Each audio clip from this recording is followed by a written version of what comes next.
dernier volet de la saga consacrée au dieu du tonnerre, Thor, Love and Thunder est diffusé ce vendredi 31 mars 2023 à 21h10 sur Canal+. Un quatrième opus qui s'inscrit dans la droite lignée du précédent. Alors, on zappe ou on mate ? Qu'il semble loin le temps où le dieu du tonnerre débarquait dans l'univers cinématographique de Marvel, Macu pour les initiés, sous les traits d'un Chris Hemsworth, qui a radicalement changé son train de vie, alors inconnu au bataillon. Pas moins de 24 films plus tard, le super-héros au marteau a plus que fait ses armes. Amour, deuil, encore et encore, défaite, dépression, victoire. Il a tout vécu. Dans Thor, Love and Thunder, diffusé ce vendredi 31 mars 2023 dès 21h10 sur Canal+, le frère de Loki, bientôt de retour dans sa série, fait à présent équipe avec les Gardiens de la Galaxie et traverse une crise existentielle sur sa condition de super-héros. Au bord de la retraite spirituelle, il doit affronter Gorr, un redoutable tueur de dieux.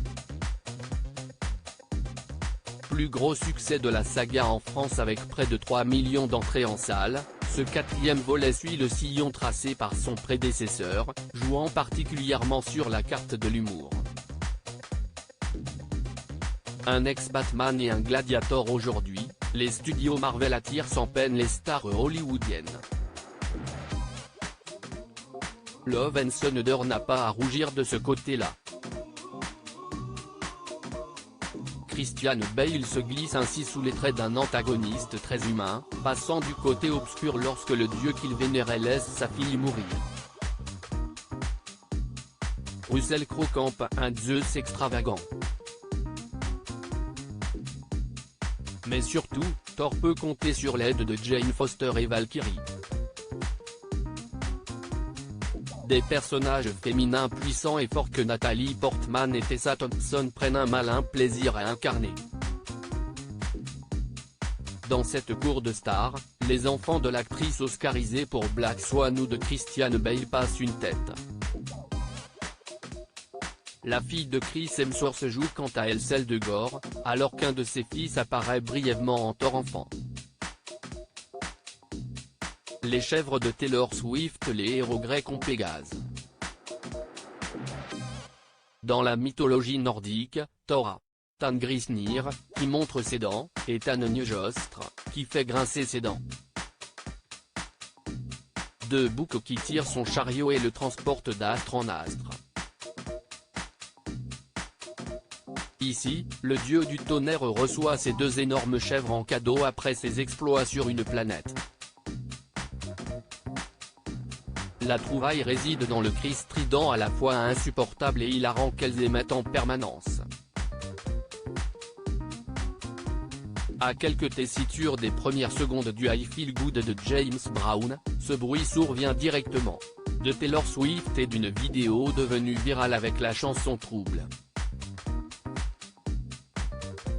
Avec une bonne dose d'humour donc, des personnages hauts en couleur et une esthétique volontairement kitsch, le réalisateur Taiki Waititi s'inscrit dans la droite lignée du précédent opus, Ragnarok. Le super-héros s'amuse beaucoup de son image.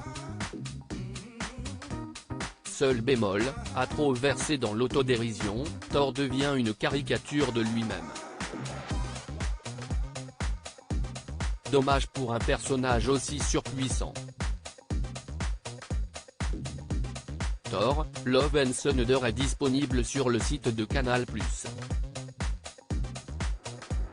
À lire aussi Chris Hemsworth, la vraie raison pour laquelle il a embrassé sa femme et pas Nathalie Portman dans Thor 2.